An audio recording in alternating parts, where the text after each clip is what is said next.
Velocity time period frequency र angular frequency हेरेका थियौं।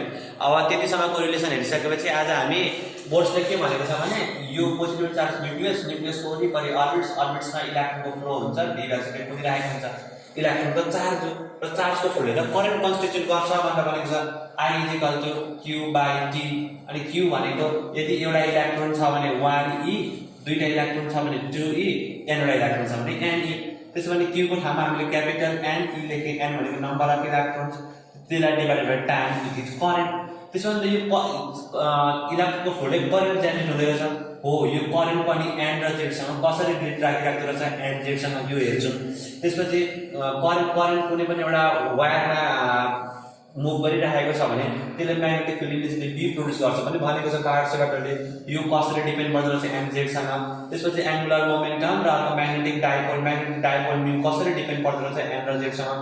त्यति आज हामीले हेरेर बोर्स मोडलको चेन्जेसहरु हेरिसक्छौं र फर्दर त्यहाँदेखि हेर्दै जाउँ। आयोनाइजेसन एनर्जी, एक्साइटेसन एनर्जी भयो भने अहिले पढ्ने, नत्र next time. Okay, last time मैले भिडियोमा केसम्म भनेको थिएँ भन्दाखेरि time period is equal to 2πr, that is circumference divided by velocity, that is simple distance upon velocity, and r depends upon n and z has n square by z times, अनि यो velocity फेरि z by n, that is यसरी अर्थात n cube by z square भनेर भनेको थियौं। अनि frequency is reciprocal of time, सबैलाई थाहा भएको कुरा हो। सो फ्रिक्वेन्सीको जस्ट अपोजिट तरिकाले डिपेन्ड पर्दो रहेछ, that is z square by n cube. So आज हामी यहाँदेखि कन्टिन्यू गर्नेछौँ। बोर्सले यसो भन्यो, त्यसो भने करेन्ट इज इक्वल टु हामीले charge by time period, charge that is ne, अनि 1/t that is frequency, n is constant, number of electrons, electronic charge is constant, that is current directly depends on frequency, that is frequency is z square by n cube।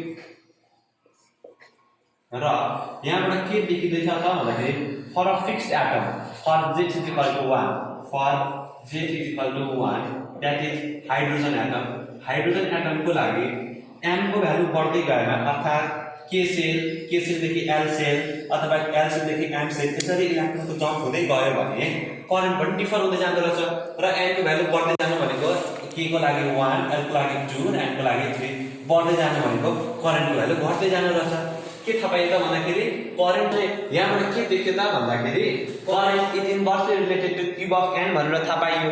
त्यसो भने यहाँनिर 1I is E यो भनेर थाहा पाइयो for fixed atom, that is z is equal to 1 hydrogen एटमको लागि। त्यसो भने for n is equal to 1 यो सँग कम्पेयर गर्ने n is equal to 3, n को भ्यालु बढ्दै गयो भने I को भ्यालु घट्दै जाने रहेछ। यो रिलेसनबाट हेर्दै जाने भने त त्यसै हेर्ने भने त current generation in the k cell is higher than the current generation in the l cell भनेर पनि हामीले भन्न सक्छौं। अथवा क्वेशन कसरी पनि सोध्न सकिन्छ त भन्दाखेरि क्वेशन यहाँ हेर्ने, what changes is seen in current produced due to the flow of electron in an orbit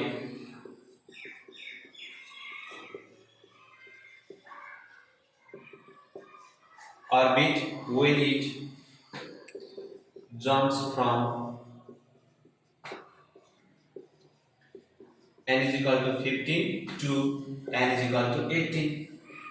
A number increases, B number decreases, C number remains constant, and D number neither increases nor decreases.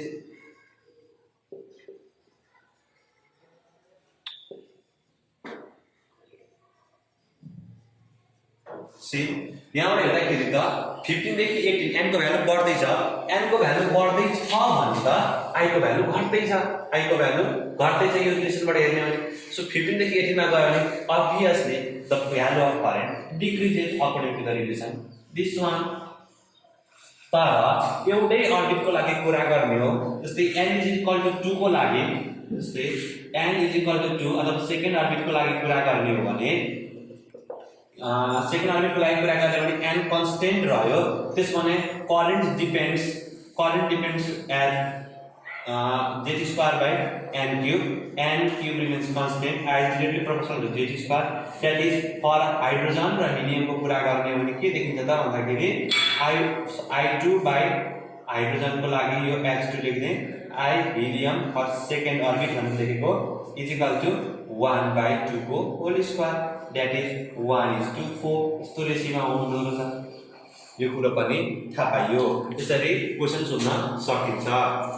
र अब magnetic field intensity at the centre को कुरा गर्ने यसले सार्नुहोस्। अब Biot-Savart लले के भन्छ त भन्दाखेरि इलेक्ट्रोनको फ्लोले करेन्ट भयो त्यसैले करेन्ट यतापटि कुदिरहेछ मानौं करेन्ट डिरेक्सन यतापटि छ भने current flowing in an electric wire creates magnetic field at the center of the circular coil. The circular coil को चाहिँ सेन्टरमा ले magnetic field क्रिएट गर्छ and that magnetic field is equal to B is equal to mu naught I by twice R. So mu naught is constant. Current this one is also not constant. That depends on the वक्र हामी निकालेको छौं. So twice R.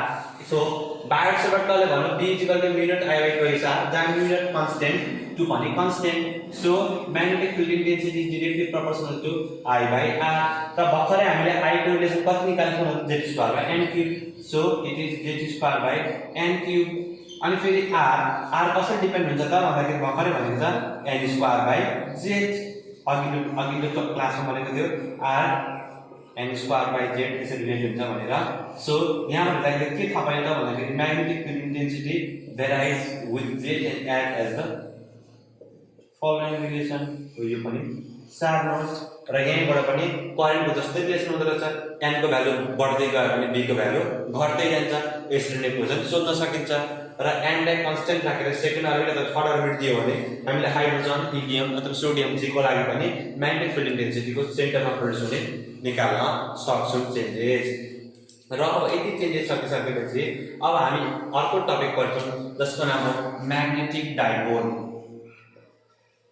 Magnetic dipole ल यसलाई copy गर्नुहोस्. यसलाई copy गरिसक्नु होला अघिदेखि लेखिराथे. So let's talk about magnetic dipole now. Magnetic dipole चाहिँ तपाईले इलेक्ट्रिक डाइपोल सुन्नुभएको होला. कुनै पनि चार्जहरु थ्रु अपोजिट चार्ज q र q प्लस q मान्यो र माइनस q छ are separated by certain distance d constitutes a electric dipole भनेर पढ्नुभएको थियो. त्यस्तै म्याग्नेटिक डाइपोलमा पनि नर्थ र साउथ दुईटा अपोजिट पोल्सहरु भएको एउटा magnet which are separated by a certain distance d it constitutes the magnetic dipole भनेर magnetic dipole भनेर पढ्नु भएको छ. सो magnetic dipole बारेमा यति कुरा जानेर के गर्नु त भन्दाखेरि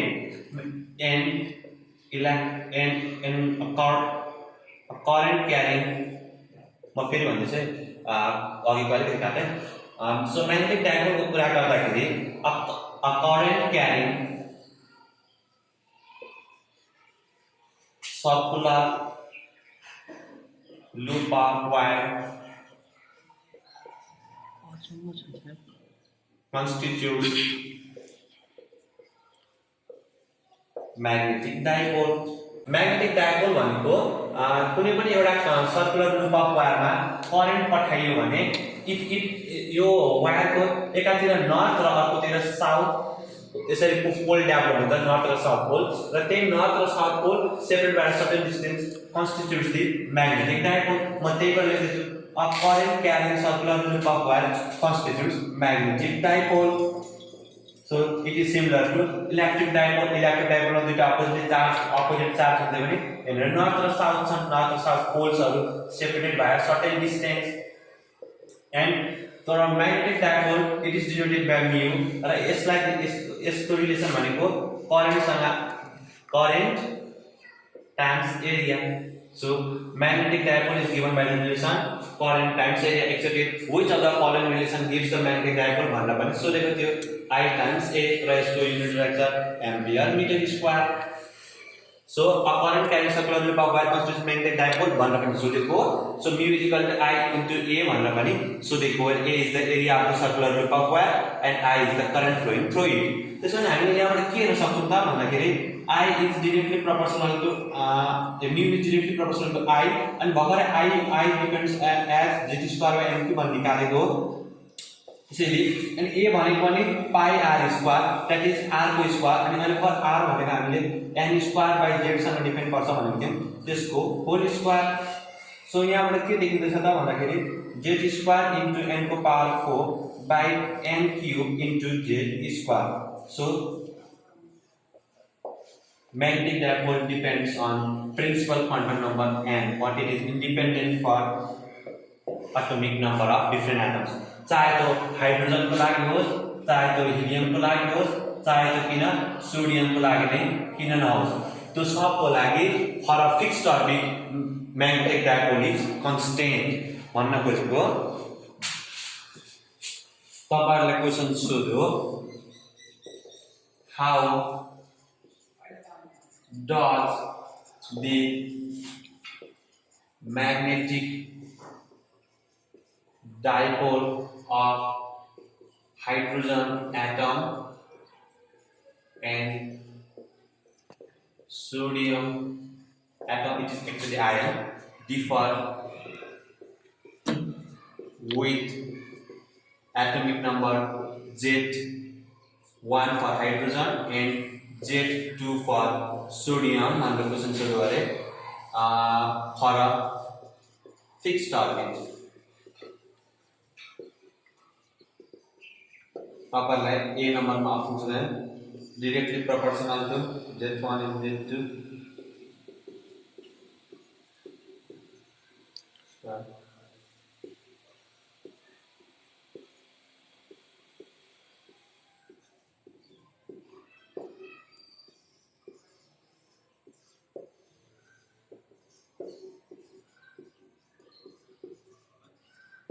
So यसरी क्वेशन सोध्न सकिन्छ यहाँ हेर्नुस् त यहाँनिर अघि भन्छ के magnetic dipole is independent of atomic number, so we have to choose power 0 and z.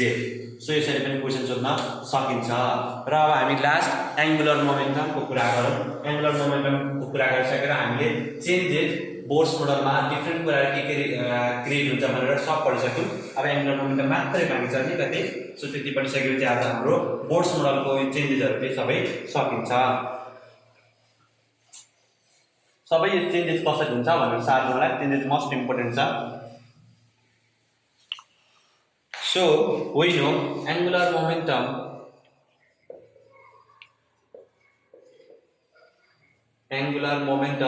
L is equal to mvr, which is quantized according to Bohr's by relation nh by 2 pi. So we can write mvr is equal to L nh by 2 pi. 2 pi is constant, h is constant, that is angular momentum directly relates with principal quantum number as this. So if anybody asks us to find out the ratio of angular momentum,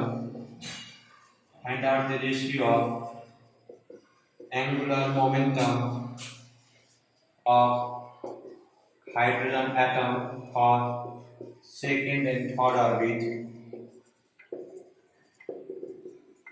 No, let us consider sodium atom. Third orbit being simply L1 by L2 is equal to 2 by 3 because L is directly proportional to N.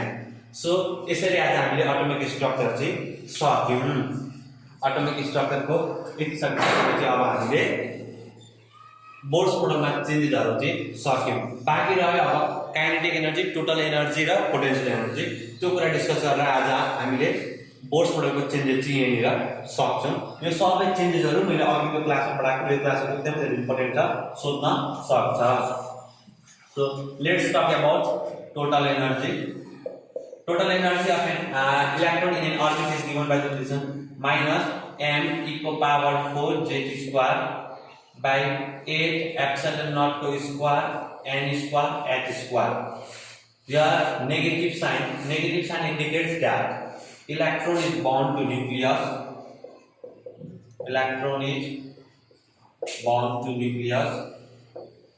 That means electron is not free. simply E minus is not free. It also means that we have to apply extra energy to make it free. To make it free. So यहाँ पर के हेर्न सक्छौं त भन्दाखेरि mass of electron it is 9.1 into 10 to power minus 31 kg. Electronic charge 1.6 into 10 to power minus 19 coulomb.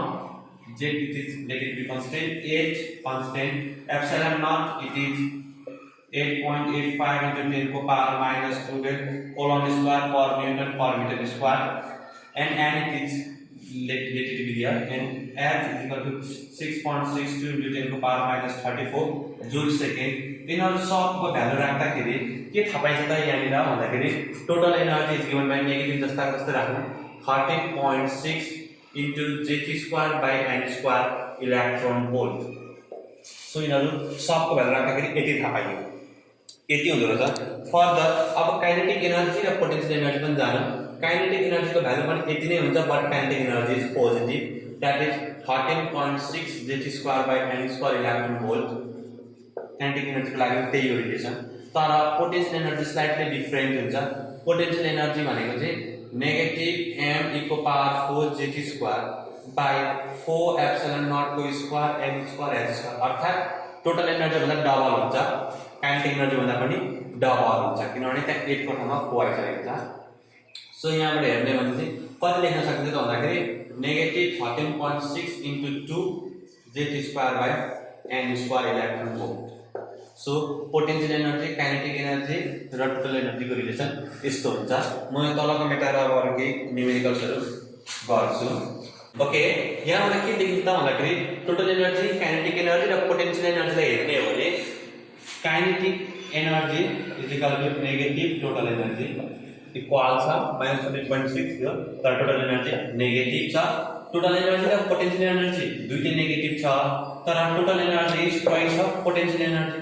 So potential energy is equal to 2 times of total energy पनि लेख्न सकियो. अनि तपाईलाई सोधे कसैले काइनेटिक एनर्जी पोटेन्शियल एनर्जी र total energy को ratio भने simply kinetic energy 1 to 1. This is the ratio of kinetic energy, potential energy, and total energy in atomic structure, where the kinetic energy and total energy are equal but are opposite, and potential energy is double of kinetic energy and potential energy, but it is negative.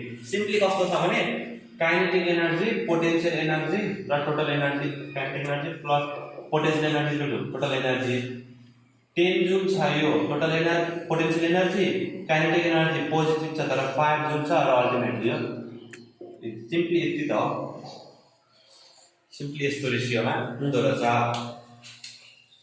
Total energy negative हुनु भनेको मतलब it is highly stable.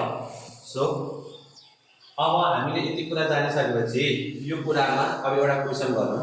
जस्तै तपाईलाई एउटा question सोध्न सकिन्छ. अहिले मोडलमा एउटा क्वेशन सोध्छु. What is the ratio of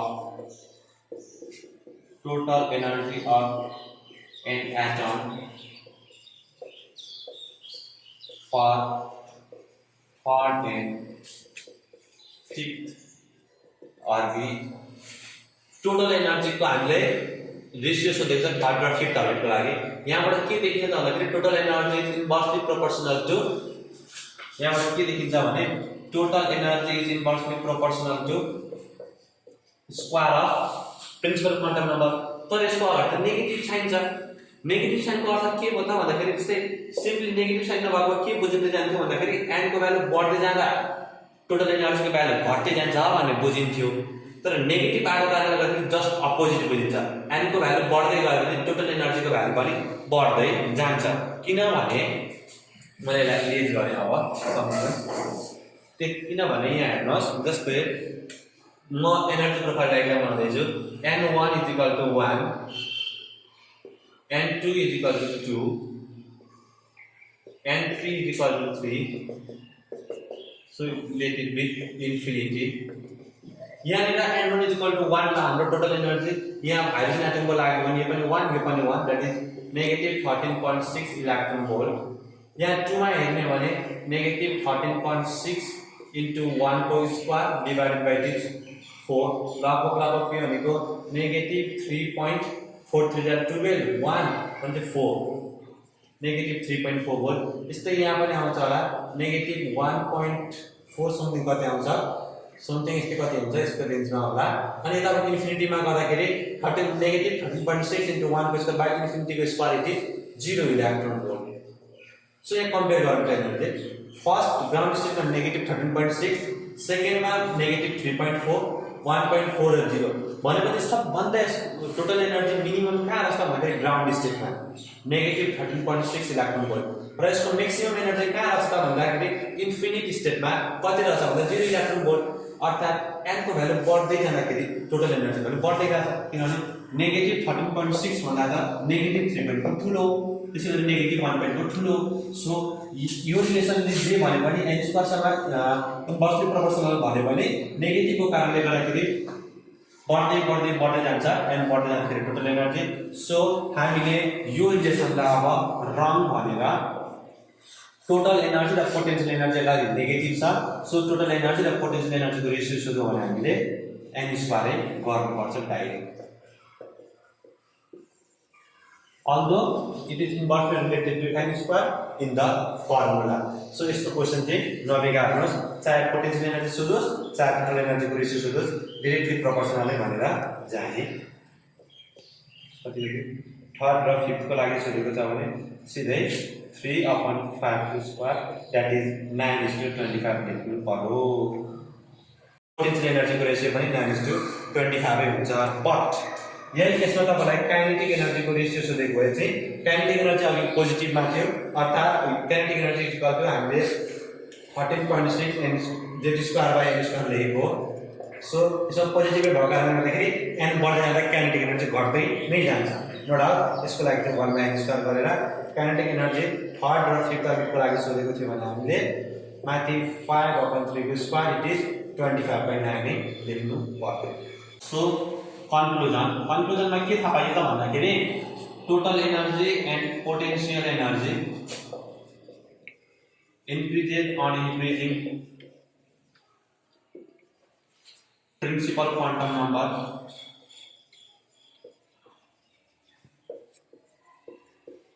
but kinetic energy decreases। Okay हामीले बोर्ड्स मोडलमा काइनेटिक एनर्जी टोटल एनर्जी र पोटेन्शियल एनर्जी सब पढिसकेपछि सबै चेन्जेसहरु पढिसक्यौं। यिनीहरु नै हुन् प्यारामिटर्स चेन्ज हुने कुनै पनि लोअर स्टेटदेखि हायर स्टेटसम्म जम्प गर्दा अथवा हायर स्टेटदेखि लोअर स्टेटसम्म जम्प गर्दाखेरि र यसरी हामीले changes in the boards model पढिसकेपछि आजको म क्लास यही एन्ड गर्न चाहन्छु र हामीले अब नेक्स्ट टपिक केमा गर्ने भनेर तपाईहरुको सजेसन अनुसार म नेक्स्ट टपिक चुज गर्नेछु। Okay, keep loving, keep subscribing and keep motivating. Thank you.